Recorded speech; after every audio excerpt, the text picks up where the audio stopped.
A new restaurant in Birmingham is sure to appeal to your appetite. It's called Au Cochon, and it brings together French cuisine and handcrafted cocktails and so much more. Here to tell us more about it this morning is the owner, Zach Sklar. Thanks for coming in with us. Absolutely. Thanks for having me. All right, so describe this place, the style, the vibe, Sure. and the food, of course. So it's a French diner. I thought maybe a French bistro would be a little bit too snooty, if you will, so I wanted to do something that was a little bit more casual. So Yeah. the idea is a French diner.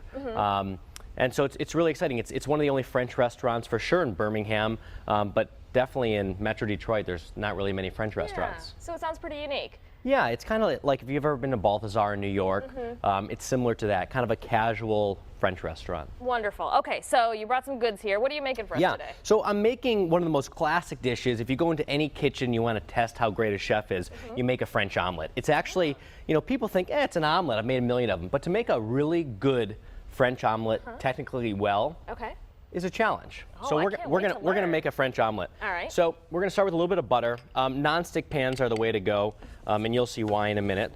So this thing is pretty hot. If you've never made one, I'd start on a lower heat because it'll give you less room for air because it'll allow you to cook it a little bit slower. All right. So basically, in here we have cracked farmed eggs and a little bit of creme fraiche. And so what you want to do, which is kind of weird, probably something you haven't seen, is you actually want to stir the eggs like scrambled eggs, okay? And I have a swap out here right next to it, which I just did right before.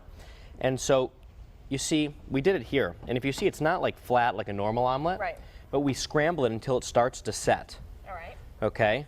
Which is what we did here.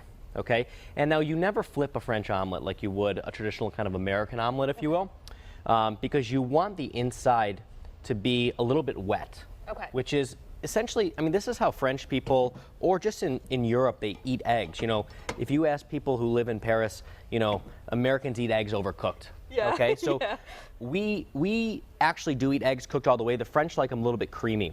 So if you see the top of this, you see how it's still a little bit wet? That's actually what you want. And the key with a French omelet, the reason that you scramble it like that is because you want to have it, you want to get no color on the bottom. And if you see, so this is just finished cooking. See, this is absolutely no color on the bottom. And then I'm touching with my hands, but it's going to be a little bit hot at home. See how this has absolutely no color and it's completely flat? And then what happens is when you eat it, now this is the total finished one plated, okay? You know, you'll pop this out of the pan. We brush it with a little bit of butter. Inside this one, we just did fiends herb, okay, and a little bit of salt and pepper. Fiends herb is just fresh mixed herb. For this, it's parsley, chive, tarragon, and chervil. And so a very traditional French, you know, style omelet with French herbs. And if you see how there's no color on it, and the inside, when you eat it, you can see that it's just a little bit it's a little bit creamy like we were talking about. Yeah, you still see where it was still kind of wet there. Exactly.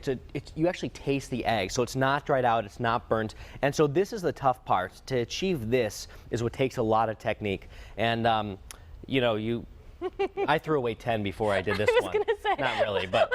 Well, I'm sure not for you, but for me, it definitely, mine's a little brown and charred on the bottom. And that's what you don't want. Exactly. Yeah, you really got to take your time. This is something that I make people make before I hire them into my kitchen, and if there is brown, they're not really getting the job. So that's true. All right, what else did you bring? What else can you find on the menu? So this is sauteed cream of wheat. We actually make cream of wheat the day before, and then we set it and we cut it.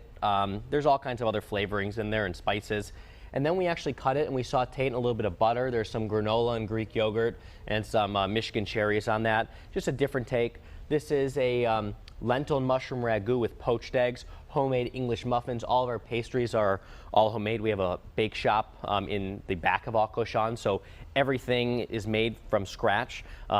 Pastry team comes in at 5 a.m., makes all the breads and pastries. It's really cool. So that's wonderful. I was just telling him before we started that this place was next on my list to go visit. So great to see you. Thank you so much for coming in. And where are you guys located? We're right in downtown Birmingham. All right, wonderful.